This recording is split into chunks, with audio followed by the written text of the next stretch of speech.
जौनपुर, सच दिखाने की हिम्मत दहाड़ न्यूज पर। चौधरी जी हमारे मध्य है। मैं संतोष सिंह जी, प्रदेश उपाध्यक्ष ब्लॉक क्षेत्र प्रभारी, उनसे निवेदन कर रहा हूं। साथ ही निवेदन कर रहा हूं श्रीमती बेबी रानी मौर्य जी, मंत्री उत्तर प्रदेश सरकार, एवं श्रीमान सुरवीर सिंह शास्त्री साहब के क्षेत्रीय अध्यक्ष कि वह हमारे अध्यक्ष महोदय का यशस्वी अध्यक्ष भूपेंद्र चौधरी साहब का स्वागत करने की कृपा करें।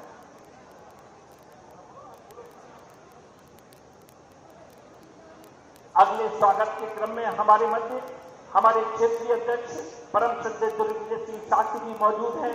मैं निवेदन कर रहा हूं फतेहपुर जी से माननीय विधायक चौधरी बाबूलाल जी से, भगवान सिंह कुशवाहा जी विधायक हिरागढ़ से, श्रीमती रानी पक्षालिका सिंह जी विधायक बाहा से, एवं श्रीमान अशोक राणा जी पूर्व जिला अध्यक्ष से कि वह स्वागत करने की कृपा करें।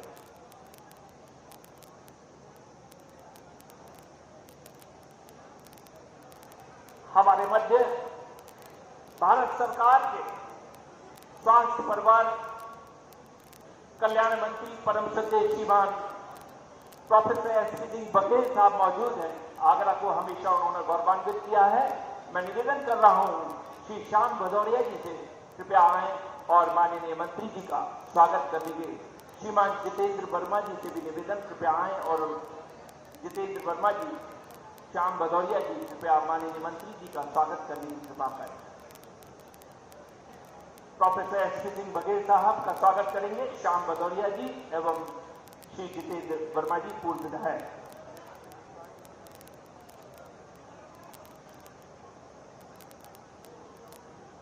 अब मैं निवेदन करूंगा हमारे उत्तर प्रदेश के सह प्रभारी श्री संजीव चौरसिया जी के स्वागत के लिए हमारे विधायक आदरणीय श्री छोटेलाल वर्मा जी, हमारी जिला पंचायत की अध्यक्ष श्रीमती मंजू भदौरिया जी और हमारे क्षेत्रीय उपाध्यक्ष हेमेश शर्मा जी और क्षेत्रीय मंत्री श्री राहुल चौधरी जी आए और संजीव चौरसिया जी का माल्यार्पण करके स्मृति चिन्ह देकर के स्वागत करें। साथ ही हमारे प्रदेश के उपाध्यक्ष आदरणीय दिनेश शर्मा जी के स्वागत के लिए मैं आमंत्रित कर रहा हूं हमारे पूर्व मंत्री श्री चौधरी देवान सिंह जी को, पूर्व मंत्री श्री राजा हरदमन सिंह जी को, पूर्व मंत्री श्री रामचंद्र गुर्जर जी को, पूर्व विधायक कालीचरण सुमन जी को। साथ ही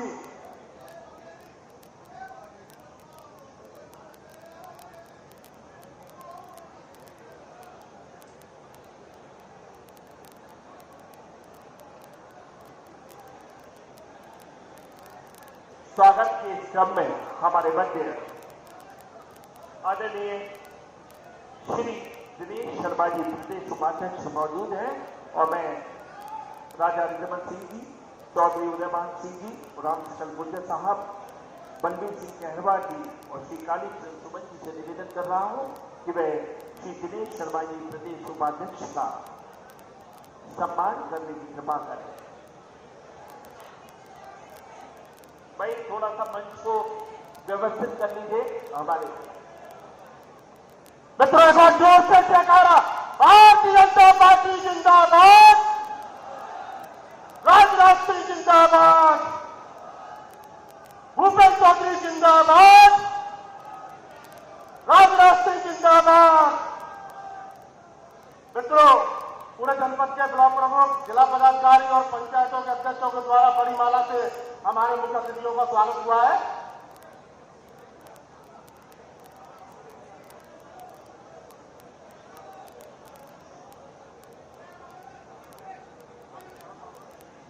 मैं श्रीमान राम प्रताप सिंह जी प्रदेश महामंत्री जी के सम्मान के लिए आदरणीय डॉक्टर राजेंद्र सिंह जी, श्रीमती हेमलता दिवाकर जी और मेघराज सोलंकी जी को आमंत्रण दे रहा हूं, कृपया आए और स्वागत करने की कृपा करें। अब सभी ब्लॉक प्रमुख हमारे कार्यक्रम के मुख्य अतिथि महोदय का स्वागत करेंगे। आइए ब्लॉक प्रमुख सभी आए और मुख्य अतिथि का स्वागत करने की कृपा करें। स्वागत करता हूं मैं यहां उपस्थित मंचासीन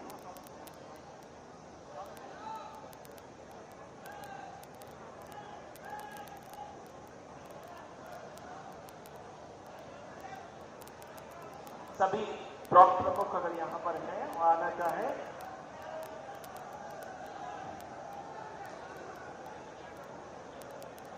चलिए एक बार जोरदार नारा लगा दिए, भारत माता की। भाई हाथ उठा के भारत माता की, भारत माता की। कार्यक्रम को गति प्रदान करते हैं और मैं आमंत्रण दे रहा हूं फतेहपुर सीकरी से हमारे यशस्वी सांसद, भारतीय जनता पार्टी किसान मोर्चा के राष्ट्रीय अध्यक्ष बड़े भाई परम सत्य श्रीमान राजकुमार चाहर जी को कृपया आए और अपना उद्बोधन प्रस्तुत करने की कृपा करें। मैं थोड़ा सा बदलाव है, सांसद जी हमारे प्रदेश अध्यक्ष जी और क्षेत्रीय अध्यक्ष जी को गदा भेंट करेंगे। उस कार्य के बाद भाई जगह दीजिए जल्दी से।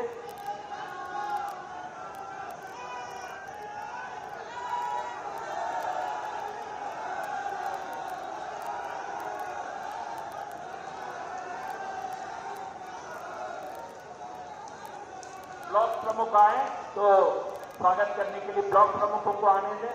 शिव कुमार प्रमुख जी यहां से व्यवस्था बनाए, जो हमारे ब्लॉक प्रमुख है उन्हें आने दीजिए। चेयरमैन और ब्लॉक प्रमुख जल्दी से आ जाए।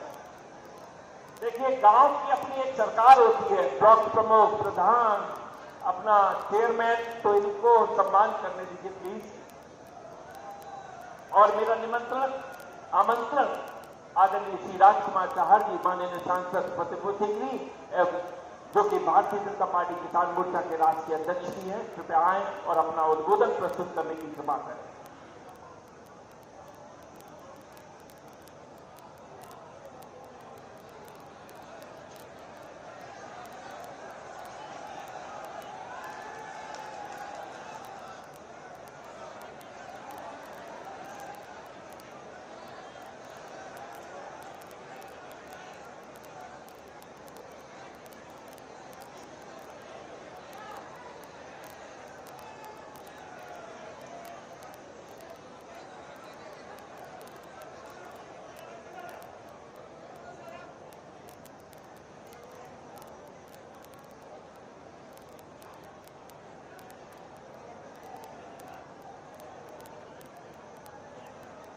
हमारे देश के पूर्व गृह मंत्री, उत्तर प्रदेश सरकार के पूर्व मुख्यमंत्री, केंद्र सरकार में विभिन्न मंत्रालयों का अपना प्रभार देख चुके ऐसे यशस्वी रक्षा मंत्री हमारे मध्य आए हुए हैं।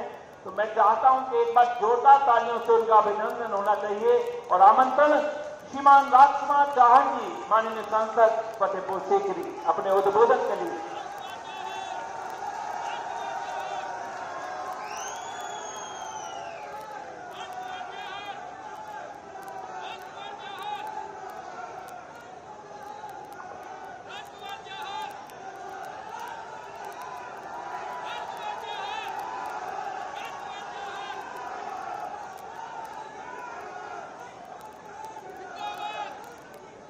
भारत माता की।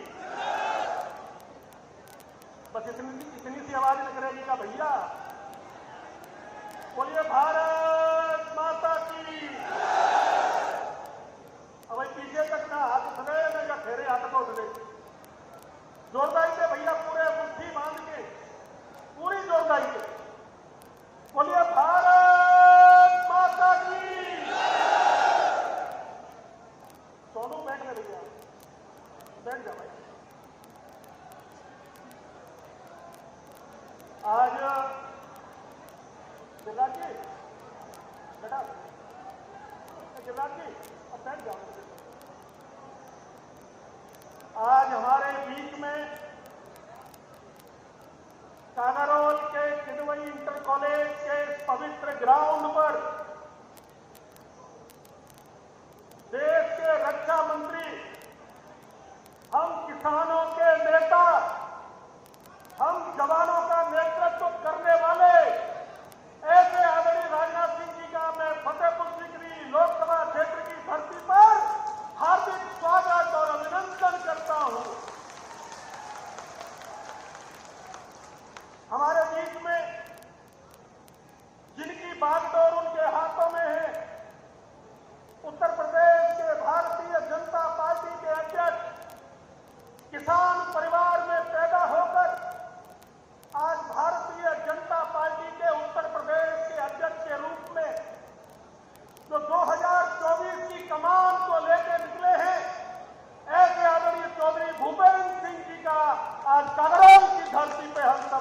करते हैं। हमारे बीच में पधारे हमारे केंद्र सरकार के मंत्री मेरे बड़े भाई प्रोफेसर एसपी सिंह बघेल साहब का हम कांगड़ों की धरती पर फतेहपुर सीकरी लोकसभा क्षेत्र में हार्दिक स्वागत और अभिनंदन करते हैं। साथियों, आज के हमारे क्षेत्रीय अध्यक्ष हमारे गुरप्रसाद सिंह ठाकुर जी बीच में है, जो ब्रज क्षेत्र की कमान जिनके हाथ में है। ऐसे श्री दुर्ग विजय जो दुर्गों का फतेह करेंगे, ऐसे दुर्ग विजय सिंह ठाकुर का भी हम हार्दिक स्वागत और अभिनंदन करते हैं। हमारे बीच में पधारे भारतीय जनता पार्टी के प्रदेश के उपाध्यक्ष आदरणीय दिनेश कुमार जी, हमारे बीच में पधारे हमारे संतोष चौरसिया जी जो हमारे ब्रज प्रदेश के प्रभारी हैं, बिहार से आते हैं, उनका भी हार्दिक स्वागत और अभिनंदन।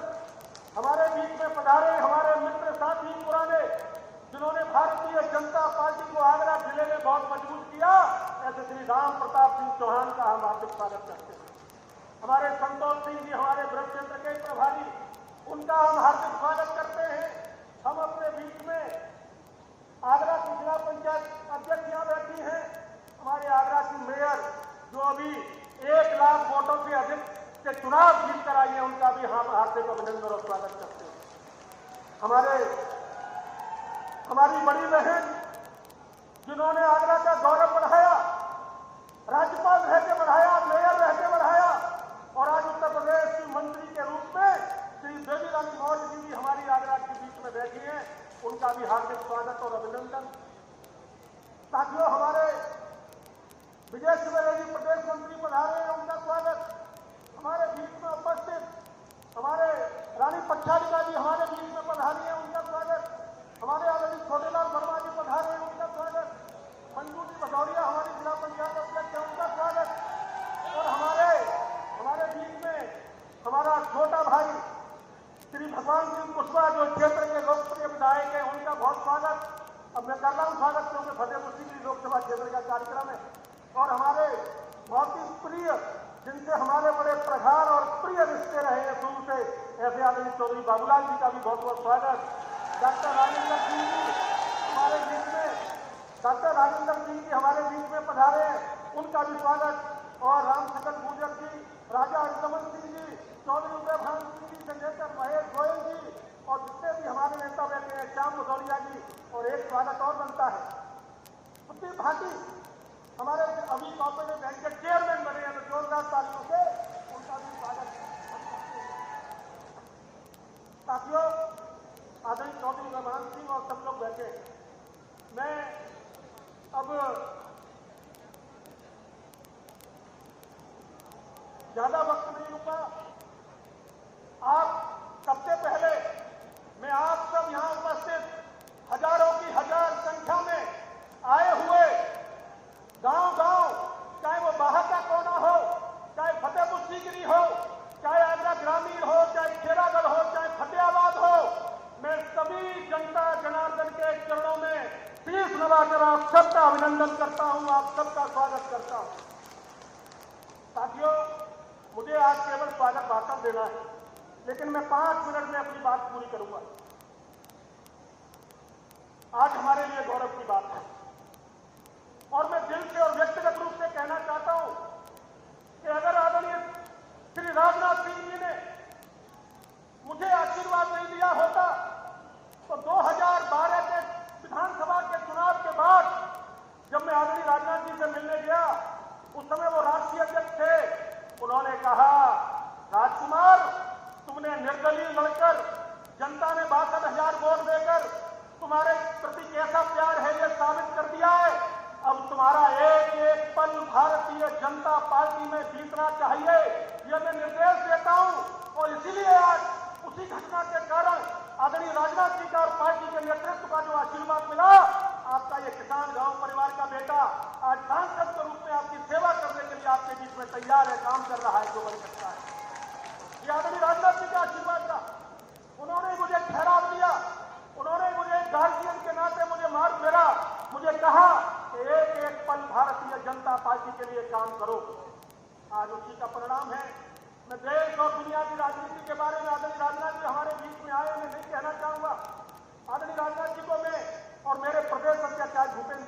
हमारे बीच में आए। आदरणीय भूपेश चौधरी जी एक किसान परिवार से आते हैं और आज उत्तर प्रदेश की बागडोर भारतीय जनता पार्टी की उनके हाथ में। मैं विश्वास के साथ कह सकता हूं कि चौधरी भूपेंद्र सिंह के नेतृत्व में उत्तर प्रदेश की 80 लोकसभा सीटें भारतीय जनता पार्टी जीत कर जाएगी। साथियों, हम सब लोग जनता के काम के लिए काम करना चाहते हैं। आज अमेरिका में देख लीजिए, क्या कभी किसी देश के प्रधानमंत्री को 21 तोपों की सलामी अमेरिका में देखिएगा भैया, देखिएगा। अरे अब देख रहे हैं कि नहीं? तो आज देश के प्रधानमंत्री आदरणीय श्री नरेंद्र मोदी जी को 21 तोपों की सलामी दी गई है और आज 15 बार खड़े होकर पार्लियामेंट के अंदर 15 बार वहां के सांसदों ने खड़े होकर आज मोदी जी का अभिनंदन किया। आपका सीना चौड़ा हो जाता है। मोदी जी जब दुनिया में जाते हैं और जब राजनाथ जी की धाड़ होती है, पाकिस्तान को दो टूक जब जवाब देते हैं कि अगर किसी ने भारत की तरफ उंगली उठाई तो उस देश की खैर नहीं है।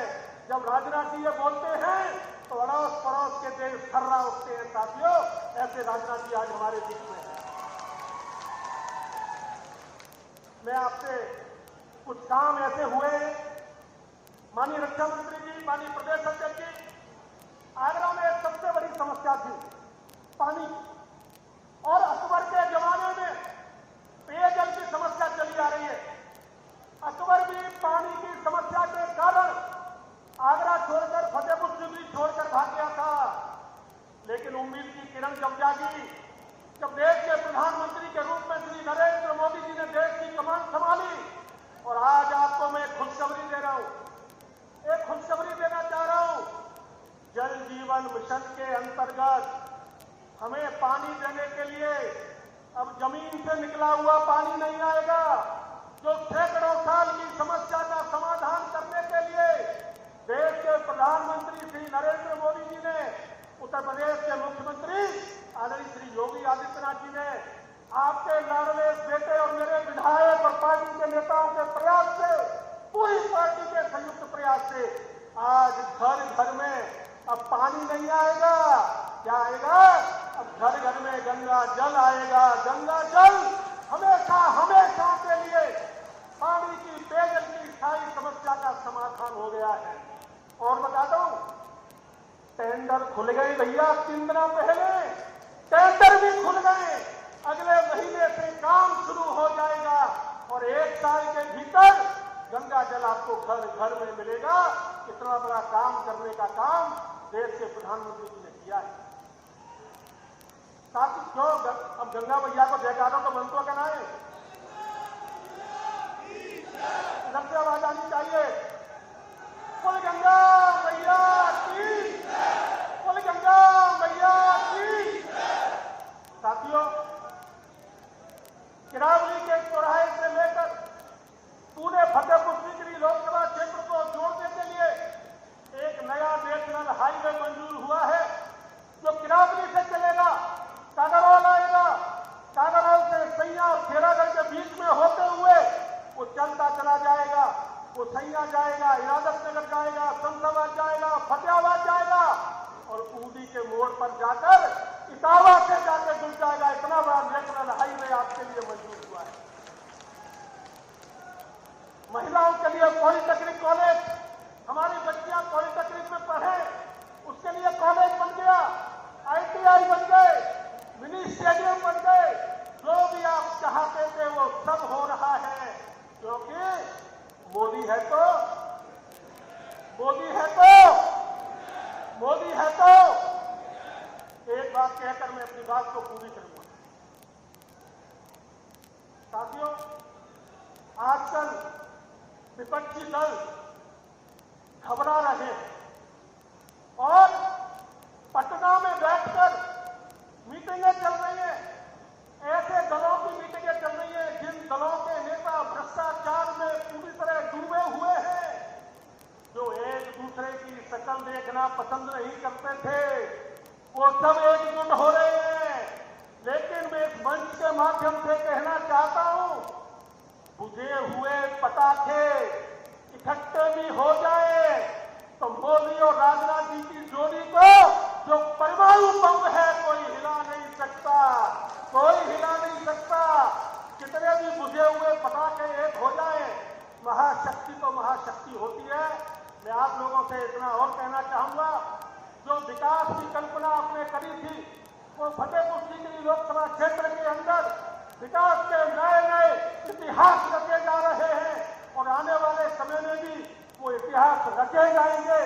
मैं अपनी पार्टी के नेतृत्व को ये कहना चाहता हूं कि आपने जब पिछली बार 2014 में हमारे बाबूलाल जी लड़े थे एमपी का चुनाव, तब भी भारतीय जनता पार्टी 1.5 लाख वोटों से जीती लोकसभा का चुनाव।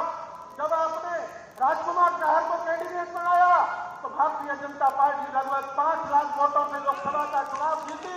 मैं आपको बता देना चाहता हूं, आप सबकी ओर से आपकी सहमति हो तो बता दो, कह दो, जो कहेंगे क्यों कह दो, हाथ उठा के क्यों कह दो।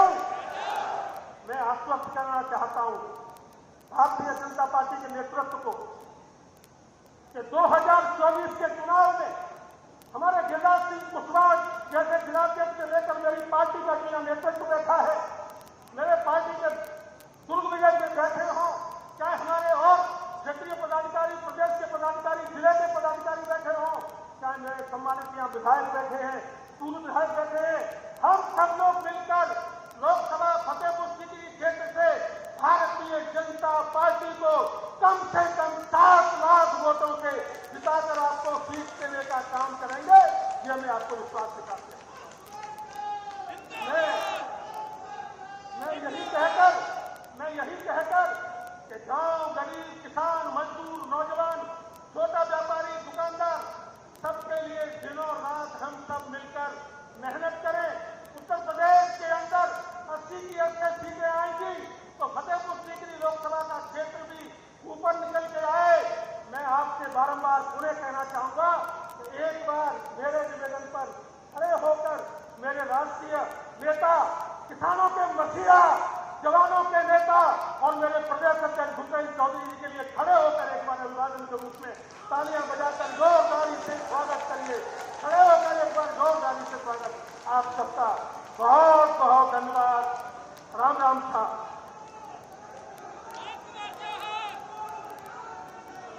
बहुत बहुत धन्यवाद आदरणीय राजकुमार चाहर जी, माननीय सांसद। निश्चित तौर पर आपने हमारे कार्यकर्ताओं में जो ऊर्जा का संचार किया है उसके लिए आप बधाई के पात्र हैं और इस ग्रामीण अंचल में इतना शानदार कार्यक्रम कराने के लिए भी आप बधाई के पात्र हैं। और अब मैं आमंत्रण दे रहा हूं हमारे आगरा के यशस्वी सांसद, केंद्र सरकार में स्वास्थ्य एवं परिवार कल्याण राज्य मंत्री परम श्रद्धेय प्रोफेसर एसपी सिंह बघेल साहब को कृपया आए और अपना उद्बोधन प्रस्तुत करने की कृपा करें।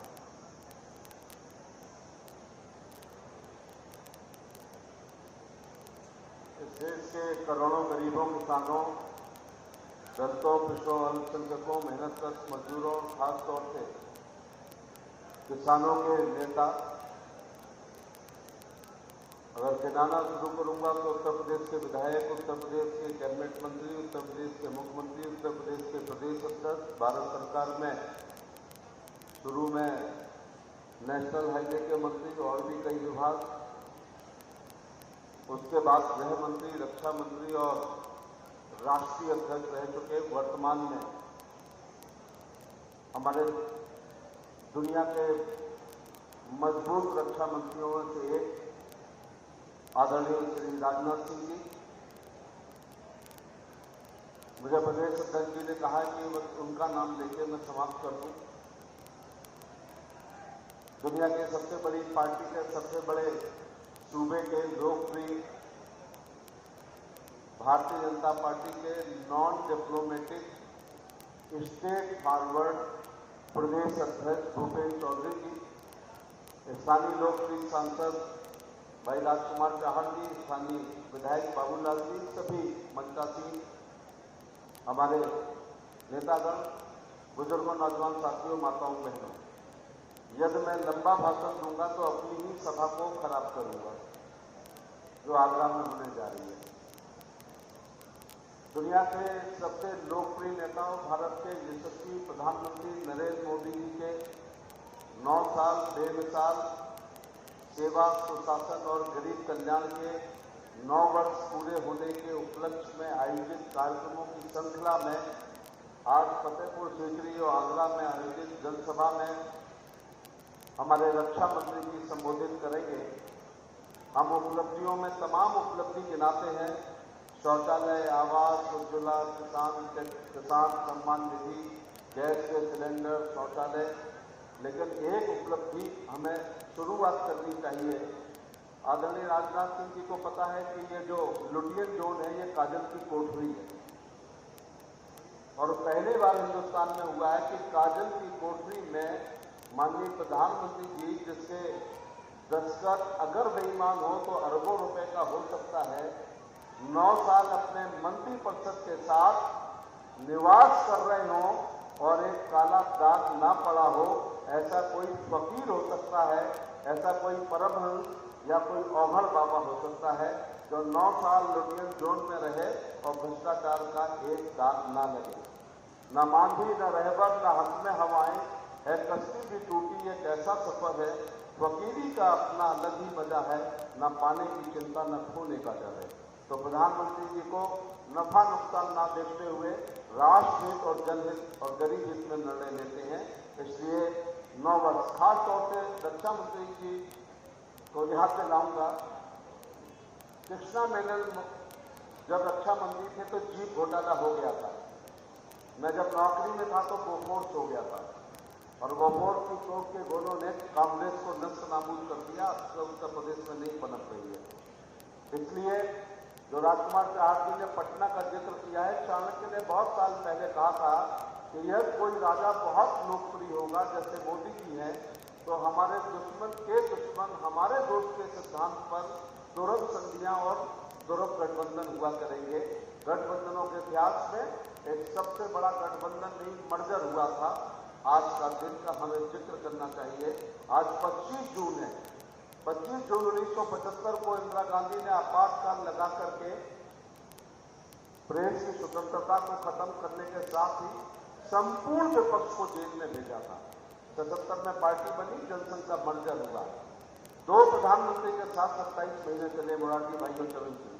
89 का गठबंधन 2 प्रधानमंत्री वीपी सिंह साहब और चंद्रशेखर जी को लगा के 16 महीने। 96 का गठबंधन 2 प्रधानमंत्री देवेगौड़ा साहब गुजरात लगा के 16 महीने। सपा बसपा का गठबंधन 16 महीने। इसके बाद पिछला गठबंधन जो 19 में हुआ था सपा बसपा का, वो 45 है। जनता पूछ रही है 77 वाली 5 साल क्यों नहीं चली, 89 वाली 5 साल क्यों नहीं चली, 96 वाली 5 साल क्यों नहीं चली, 93 वाली 5 साल क्यों नहीं चली और 19 का गठबंधन 45 दिन क्यों चला।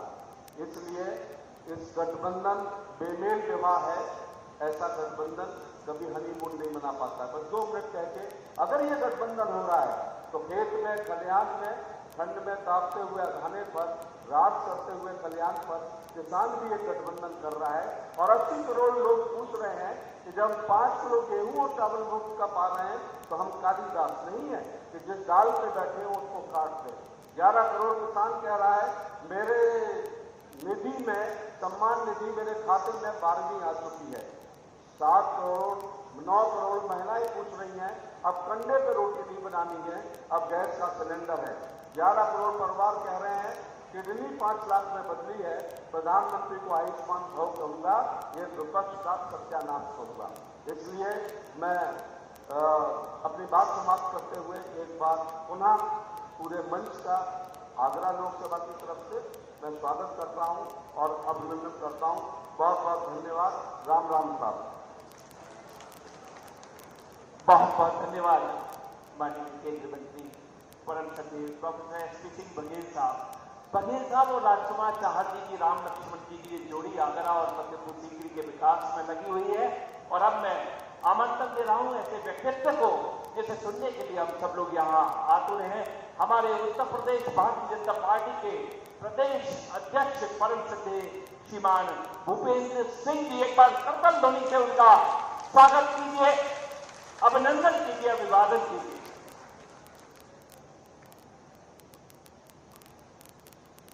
देश के यशस्वी प्रधानमंत्री जी के शासन के 9 वर्ष पूरा होने के उपलक्ष्य में आज भारतीय जनता पार्टी ने जो बड़ा व्यापक जनसंपर्क अभियान तय किया, उस अभियान के तहत फतेहपुर सीकरी लोकसभा में आज की ये जनसभा आयोजित की गई है। हमारे लिए गर्व की बात है कि हमारे देश के यशस्वी रक्षा मंत्री आदरणीय राजनाथ सिंह जी आज यहाँ उपस्थित हैं। भाइयों बहनों, आप सब जानते हैं कि भारतीय जनता पार्टी की सरकार आने के बाद, आदरणीय मोदी जी की सरकार आने के बाद हम लोगों ने, हमारी पार्टी ने जो कमिटमेंट किए थे, हमारी पार्टी ने जो संकल्प पत्र जारी किया था, भाइयों बहनों, हम सब लोगों ने मिलकर हमारी सरकार ने उसे पूरा करने का काम किया।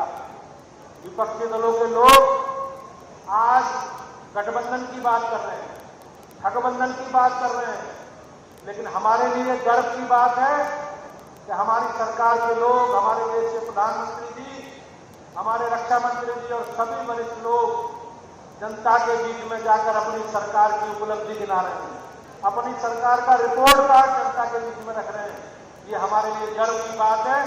मैं एक बार माननीय रक्षा मंत्री जी की यहाँ उपस्थिति के लिए उनका धन्यवाद करता हूं और उनका स्वागत करते हुए आप लोगों को विश्वास दिलाता हूं कि निश्चित रूप से भाजपा ने जो कहा, हमारी पार्टी का जो कमिटमेंट था, हमारी पार्टी ने, हमारी सरकारों ने उसे पूरा किया।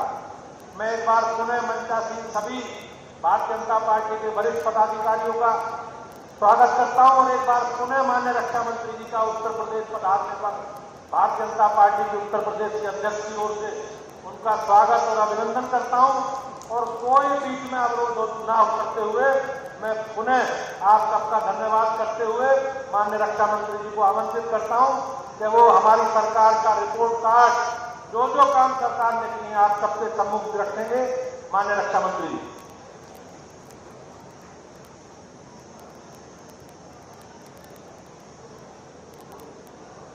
बहुत बहुत धन्यवाद आदरणीय अध्यक्ष महोदय। निश्चित तौर पर आपने हमारी जनता को संबोधित किया और आप राजनाथ सिंह जिंदाबाद, राजनाथ सिंह जिंदाबाद।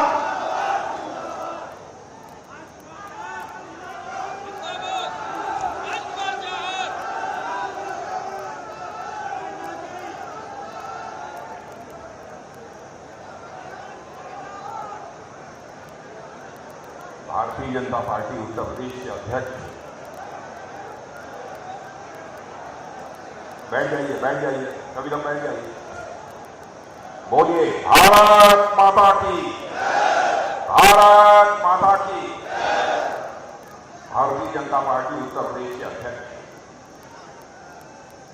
जिनके नेतृत्व में भारतीय जनता पार्टी उत्तर प्रदेश में आप सबके सहयोग से लगातार ताकतवर बनती जा रही है, ऐसे हमारे प्रदेश अध्यक्ष श्री भूपेंद्र जी चौधरी, यहाँ के क्षेत्रीय अध्यक्ष श्री दिग्विजय सिंह जी, मंत्रिमंडल में मेरे सहयोगी श्री एसपी सिंह जी बघेल, श्री संजीव जी चौरसिया प्रदेश प्रभारी, श्री दिनेश जी शर्मा प्रदेश उपाध्यक्ष, श्री संतोष सिंह जी, राम प्रताप जी प्रदेश महामंत्री, श्री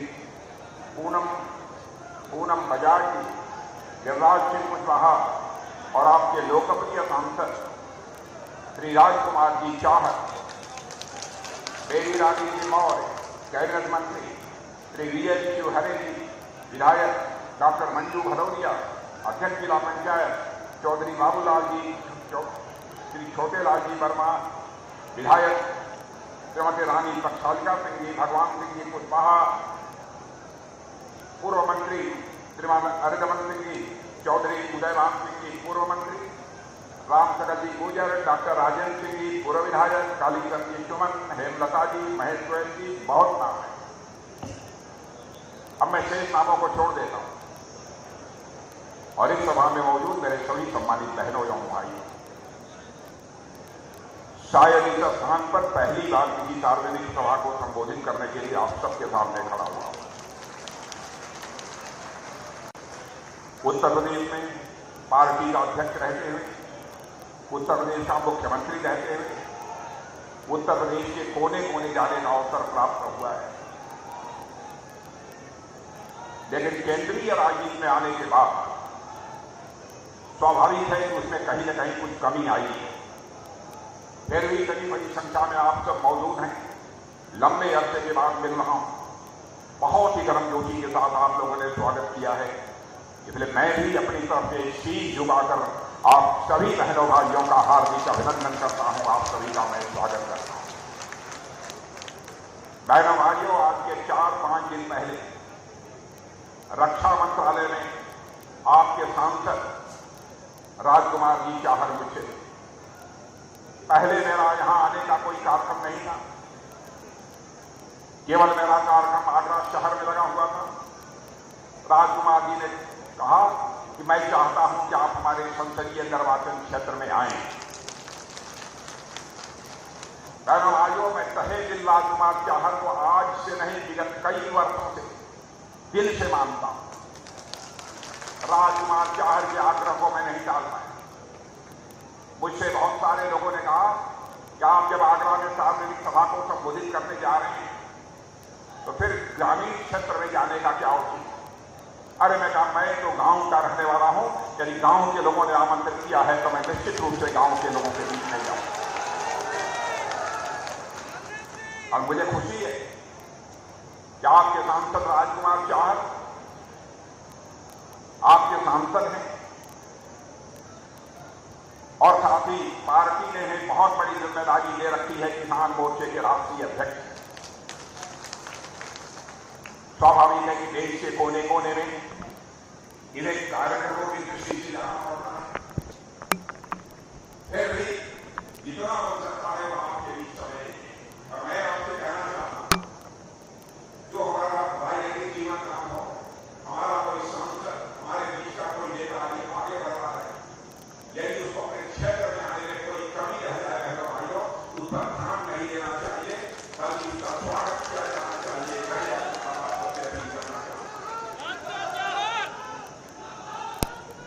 आज 25 जून, मैं आपको तारीख याद दिलाना चाहता हूं। आज 25 जून है। आज ही की तारीख 25 जून 1975 को जब कांग्रेस सीताराम इस देश में थी, आपातकाल की घोषणा कर दी गई, इमरजेंसी की घोषणा कर दी गई। आपके लोकतंत्र का गला नहीं चल रहा है। लाखों की संख्या में विरोधी दल के नेताओं को उठाकर जेल के शिक्षकों के पीछे डाल दिया है। मैं भी उस समय एक जिले में काम करता था, जिलाध्यक्ष के रूप में। जयप्रकाश जी के द्वारा चलाया गया जो अभियान था, उसका नेतृत्व कर रहा। अवस्था केवल 23 वर्ष की थी। मुझे भी उठाकर जेल के शिक्षकों के पीछे डाल दिया गया और 2-2.5 महीने तक मुझे तन्हाई में रखा गया था बहनों भाइयों, और 16 महीने लगातार जेल में रखा गया। सेंट्रल जेल नहीं, ऐसे लाखों की संख्या में लोग उठाकर जेल के शिक्षकों के पीछे डाल दिए। मैं मानता हूं कि भारतीय लोकतंत्र का वह सबसे काला अध्याय यदि कोई कहा जाएगा तो 25 जून 1975 को जो इमरजेंसी की घोषणा हुई थी, वह भारतीय लोकतंत्र का सबसे काला अध्याय। आज वही कांग्रेस पार्टी अन्य राजनीतिक दलों के साथ मिलकर पटना में मीटिंग कर रही है, बैठक कर रही है कि मोदी जी को किसी भी सूरत में सत्ता से बेदखल किया जाना चाहिए। और वह कहते हैं कि लोकतंत्र का गला घोटा जा रहा। मैं आपसे पूछना चाहता हूं, क्या मोदी जी के नेतृत्व में देश में लोकतंत्र का गला घोटा जा रहा? मैं आपसे पूछना चाहता हूं। और मैं कांग्रेस के लोगों से और विरोधी पार्टी के लोगों से पूछना चाहता हूं, यदि भारत में लोकतंत्र का गला घोटा जा रहा है तो हिमाचल में आपकी पार्टी चुनाव कैसे जीती? यदि भारत में लोकतंत्र का गला घोटा जा रहा है तो कर्नाटक में आपकी पार्टी चुनाव कैसे जीती? लोकतंत्र का गला घोटा जा रहा है तो राजस्थान में, छत्तीसगढ़ में आपकी पार्टी चुनाव कैसे जीती? भाइयों, इसका उनके पास कोई जवाब नहीं। मैं कांग्रेस के दोस्तों से कहना चाहूंगा, सपा, बसपा और सारी राजनीतिक पार्टियों से कहना चाहूंगा जो विरोध पक्षी भूमिका निभा रहे हैं, राजनीति जनता के आंखों में धूल झोंक कर नहीं की जानी चाहिए। राजनीति की जानी चाहिए तो जनता की आंखों में आंख डालकर राजनीति की जानी चाहिए। तमाशा बना दिया है। मैं जानता हूं कि 2014 में एक बहुत आस लगाकर आप लोगों ने नरेंद्र मोदी जी के नेतृत्व में इस देश में एनडीए की सरकार बनाई। उस समय में भारतीय जनता पार्टी का राष्ट्रीय अध्यक्ष था। मैंने घोषणा उस समय की थी। मुझे लगता था क्या होगा, लेकिन जनता ने मोदी जी को मुख्यमंत्री के रूप में काम करते हुए गुजरात में देखा, उनके ऊपर भरोसा किया। अब 2014 में आप लोगों ने भारतीय जनता पार्टी को क्लियर मेजॉरिटी लेकर उनकी सरकार बनाई। उस समय तो एक आस के साथ, एक आशा के साथ आपने सरकार बनाई, लेकिन जब 2019 का चुनाव आना तो 5 वर्षों के अंदर आपका विश्वास पक्का हो गया। नहीं, सचमुच नरेंद्र मोदी के नेतृत्व में यह हमारा देश आगे जा सकता है। भारत का कद निश्चित रूप से सारी दुनिया में बढ़ेगा, यह विश्वास आपके अंदर पक्का हो। और 2019 में 2014 से भी अधिक सीटों पर विजय दिलाकर आपने मोदी जी के नेतृत्व में भाजपा नेतृत्व की एनडीए सरकार बनाई। और मैं आज दावे के साथ कह सकता हूं, अंतर्राष्ट्रीय जगत में, दुनिया में बहनों भाइयों, भारत का कद बढ़ा। पहले भारत दुनिया के मंचों पर, अंतर्राष्ट्रीय मंचों पर कोई बोलता था तो दुनिया भारत की बातों को गंभीरतापूर्वक नहीं लेती। भारत को कमजोर देश बोलने दीजिए। लेकिन मेरे बहनों भाइयों, आज भारत के अंतर्राष्ट्रीय मंचों पर कोई बोलता है तो सारी दुनिया कान खोलकर सुनती है कि भारत बोल क्या रहा है। यह भारत की हैसियत सारी दुनिया में बनी। इस तरीके से भारत का कद ऊंचा हुआ है।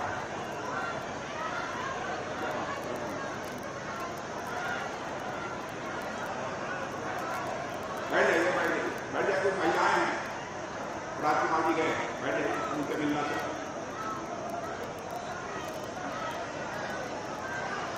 इसलिए मैं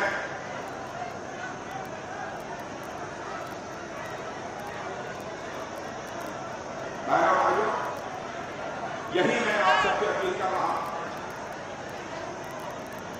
अभी आपने देखा होगा हमारे प्रधानमंत्री का अमेरिका जाता हुआ कितनी जबरदस्ती के साथ हमारे प्रधानमंत्री का स्वागत किया है। दुनिया के जिन देशों में भी उसका जाना हुआ है, पर कांवड़े बिछाकर दुनिया के हर देश में उनका स्वागत किया है, अभिनंदन किया है। यह हम भारत के रहने वाले लोगों का सौभाग्य है कि अमेरिका के दोनों संसद के दोनों सदनों, कांग्रेस और सीनेट, को संबोधित करने का, 2 बार संबोधित करने का, यदि किसी को पहली बार भारत में यह अवसर प्राप्त हुआ है तो हमारे प्रधानमंत्री नरेंद्र मोदी जी को यह अवसर प्राप्त हुआ है। एक बार तो आदरणीय अटल बिहारी वाजपेयी जी, डॉक्टर मनमोहन सिंह जी भी संबोधित कर चुके हैं, लेकिन लगातार 2 बार अमेरिका के संसद के दोनों सदनों को संबोधित करने का अवसर किसी को प्राप्त हुआ है तो नरेंद्र मोदी जी जो आपके प्रधानमंत्री, हमारे प्रधानमंत्री है, बहनों भाइयों, उनको प्राप्त है। आप ये कभी कल्पना कर सकते हैं, हमारा प्रधानमंत्री यदि दुनिया के देशों में जाता है तो ऑस्ट्रेलिया जैसे देश का प्रधानमंत्री बार रह चुका। इतना ही नहीं, अमेरिका जो दुनिया का सबसे ताकतवर देश माना जाता है, उस अमेरिका का राष्ट्रपति भी कहता है आप ग्लोबली यानी वैश्विक स्तर पर इतने लोकप्रिय हो गए हैं कि आपका ऑटोग्राफ यानी आपका हस्ताक्षर लेने की हमारी दिल की इच्छा हो रही है। मैं समझता हूं किसी भी भारतवासी के लिए इससे बढ़कर गौरव की बात और क्या है। आपने टेलीविजन के पर्दे पर यह भी देखा होगा कि पापुआ न्यू गिनी के प्राइम मिनिस्टर, जब हमारे प्राइम मिनिस्टर जाते हैं तो पैर छूकर वह आशीर्वाद लेता है। बहनों भाइयों, कि भारत के प्रधानमंत्री का ही सम्मान नहीं है, बल्कि हम सब सारे भारतवासियों का जो सम्मान है वो सारी दुनिया हमारे प्रति व्यक्त कर रही है। यह हमारी कोई छोटी उपलब्धि नहीं है। यह हमारी इससे बड़ी और उपलब्धि क्या हो सकती है? देश के विकास का जहां तक प्रश्न है, आर्थिक मामलों में बहनों भाइयों, हमारा भारत 2014 में जहां पर केवल दुनिया में जितने भी देश आर्थिक दृष्टि से ताकतवर कहे जाते थे, यानी अर्थव्यवस्था का आकार के मामले में हमारा भारत दुनिया में 11वें स्थान पर हुआ करता था 2014 के। लेकिन 9 वर्षों के अंदर ही हमारे प्राइम मिनिस्टर ने करिश्मा करके दिखा दिया, हमारा भारत जो अर्थव्यवस्था के आकार में 11वें स्थान पर हुआ करता था, वह जंप लेकर दुनिया के 5वें स्थान पर पहुंच गया है। भाइयों, ये है हमारा, और एक बहुत मानी जानी फर्म है, बहुत पढ़े लिखे लोग होंगे, उन्हीं को जानकारी होगी। वो फाइनेंशियल फर्म है, वित्तीय मामलों में सारी दुनिया में समीक्षा करती रहती है, मॉर्गन स्टैनली। उस फर्म ने यह कहा है, भारत जिस तरीके से आगे बढ़ रहा है, यदि ऐसे ही भारत आगे बढ़ता था तो 2027 आते आते, यानी आज के ठीक 4 वर्ष पहले, दुनिया की टॉप 3 अर्थव्यवस्थाओं में आकर हमारा यह भारत हो जाएगा। यह है हमारा भारत में भाइयों, कमजोर भारत नहीं रहा। भारत हमारा दुनिया का ताकतवर देश बन चुका है। जब मैं भारत का गृह मंत्री था, उस समय बड़ी घटना हो गई थी। हमारा पड़ोसी देश पाकिस्तान से कुछ आतंकवादियों ने आकर उरी में हमारे जो सुरक्षा के जवान थे उन पर कातिलाना हमला कर दिया, कायराना हमला कर दिया। हमारे कुछ जवान उस समय शहीद हुए थे। आप जानते हैं हमारे सेना के जवान, हमारे सुरक्षा के जवान किस तरीके से अपने सीने का बटन खोलकर हमारे और आपके देश भारत की सीमाओं की सुरक्षा कर। दूसरी सरकार वह करिश्मा न कर पाती जो कि मोदी जी ने किया। उन्होंने चटपट हम लोगों की बैठक बुलाई, 2-3 लोगों की, और बहनों भाइयों, देर नहीं लगी। आपको मैं बताना चाहता हूं, 10 मिनट के अंदर ही फैसला कर दिया और आदेश जारी कर दिया। उसके बाद आपने देखा होगा कि हमारे देश के बहादुर सेना के जवानों ने पाकिस्तान की धरती पर जाकर आतंकवादियों का सफाया करने में कामयाबी हासिल की। हमने सारी दुनिया को यह संदेश दे दी, हमने सारी दुनिया को यह संदेश दे दिया, भारत के अंदर वह ताकत है, भारत के अंदर वह ताकत है। यदि हमको हमारे ऊपर किसी ने बुरी नजर उठाकर देखने की कोशिश की तो हम सीमा के इस पार भी मार सकते हैं, जरूरत पड़ी तो सीमा के उस पार भी जाकर मार सकते हैं। यह हमारे भारत के अंदर की ताकत है। हर दृष्टि हमारा भारत तेजी के साथ आगे बढ़ रहा है।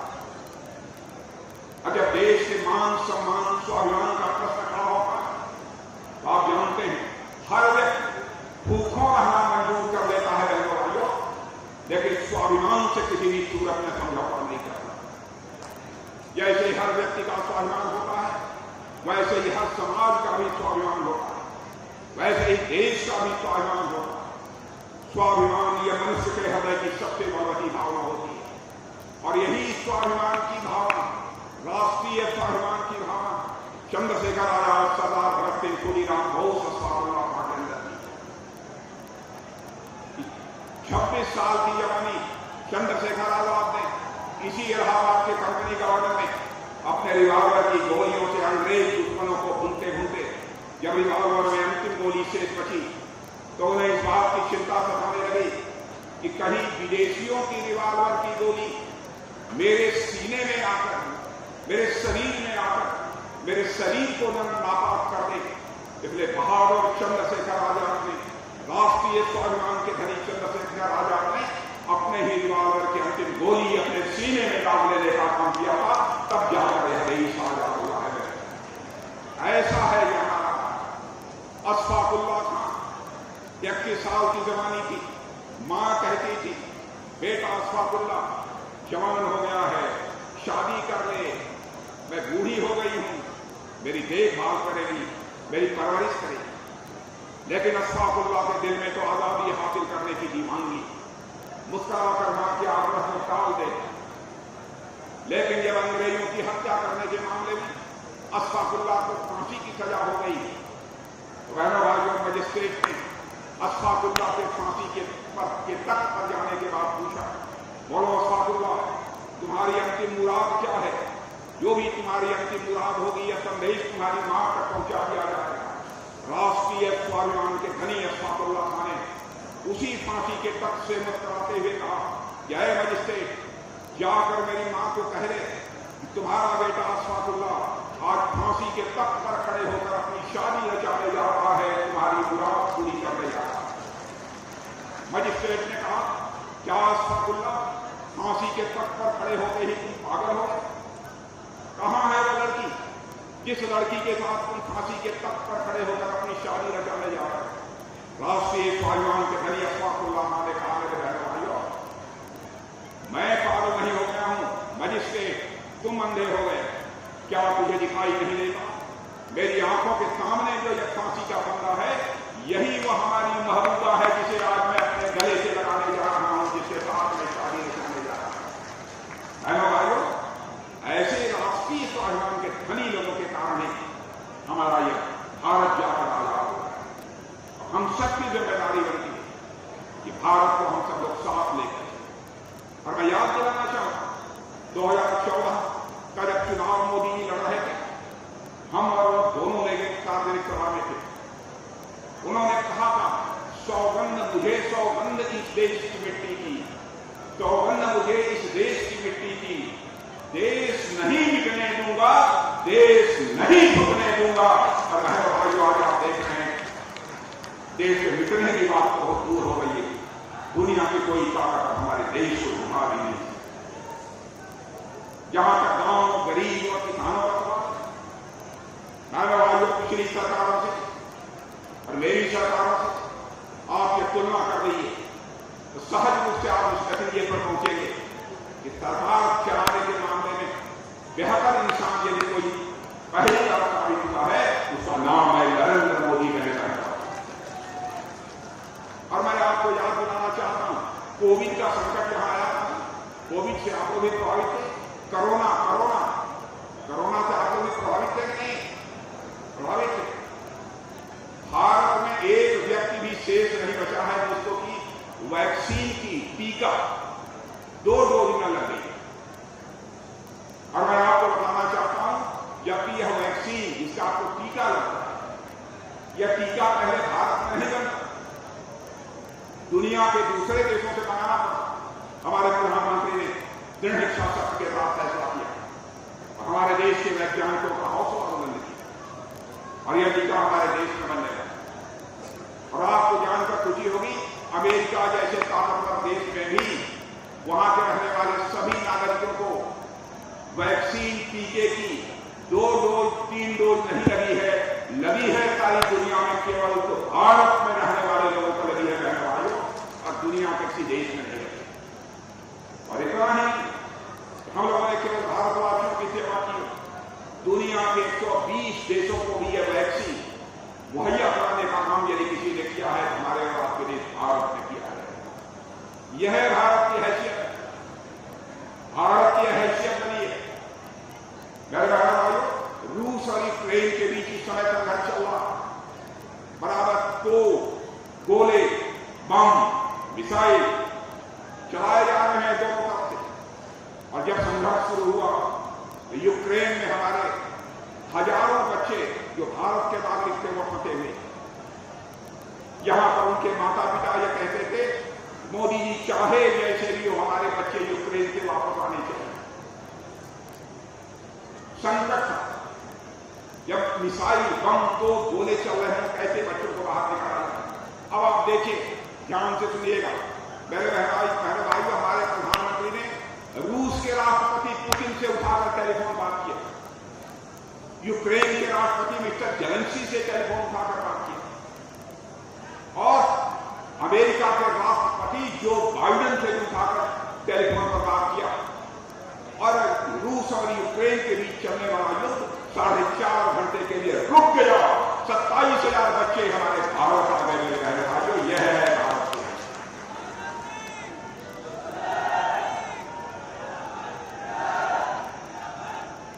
कोरोना के संकट के दौरान भोजन के दावे कर रहे थे हमारे कुछ गरीब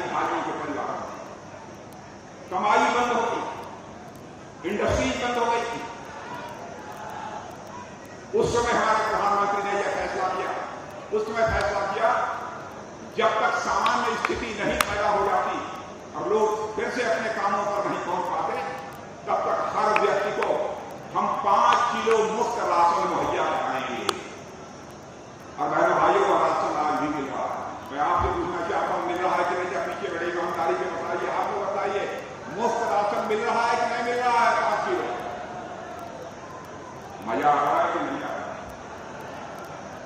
पूरा तो खा नहीं पाते हम, बेचते जरूर हो। ईमानदारी से बताइएगा, कोई बेचते हैं नहीं?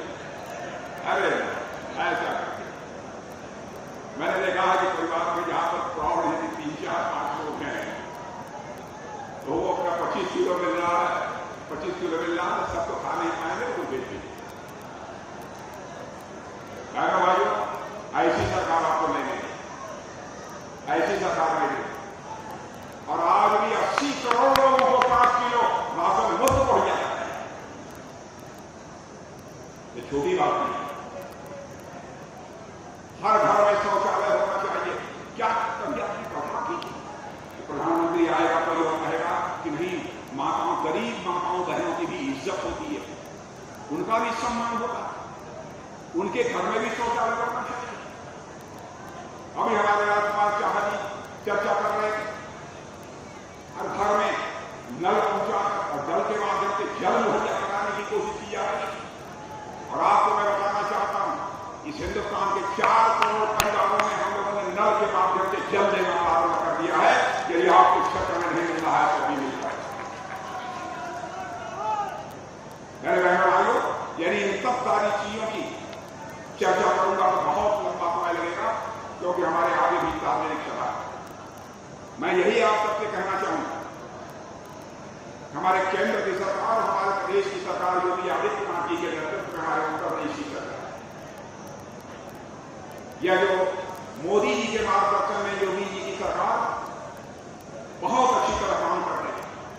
कानून और व्यवस्था के हालात का प्रश्न जहां तक है, कम से कम आप लोग संतुष्ट होंगे कि कोई भी गुंडा बदमाश किसी शरीफ को आंख दिखाने की जरूरत नहीं कर सकता है। कम से कम उत्तर प्रदेश में ऐसे हालात तो पैदा हुए।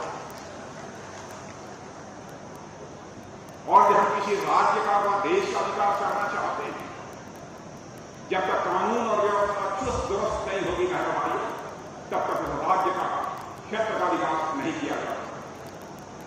यहां पर 13 एक्सप्रेस हाईवे उत्तर प्रदेश में बनते, हिंदुस्तान के किसी भी राज्य में नहीं।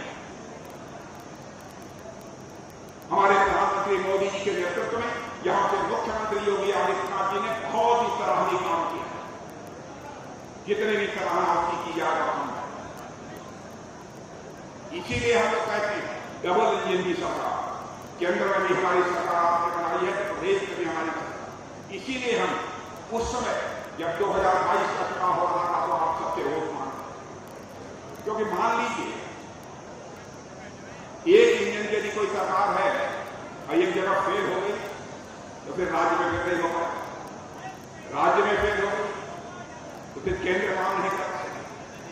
अब डबल इंजन की सरकार रहेगी तब उसे फेल होने की कोई संभावना नहीं है और तेजी के साथ देश का भी विकास होगा और देश का भी विकास होगा।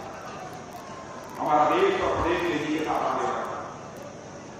ये मेरे बहनों भाइयों, इस अवसर पर इससे ज्यादा कुछ न कहते हुए आप लोगों ने धैर्यपूर्वक हमारी बातों को सुना है, इसके लिए मैं धन्यवाद देता हूं। और एक बार पुनः आप सभी के समक्ष अपना शीश झुकाकर आप सभी का अभिनंदन करते हुए यहीं पर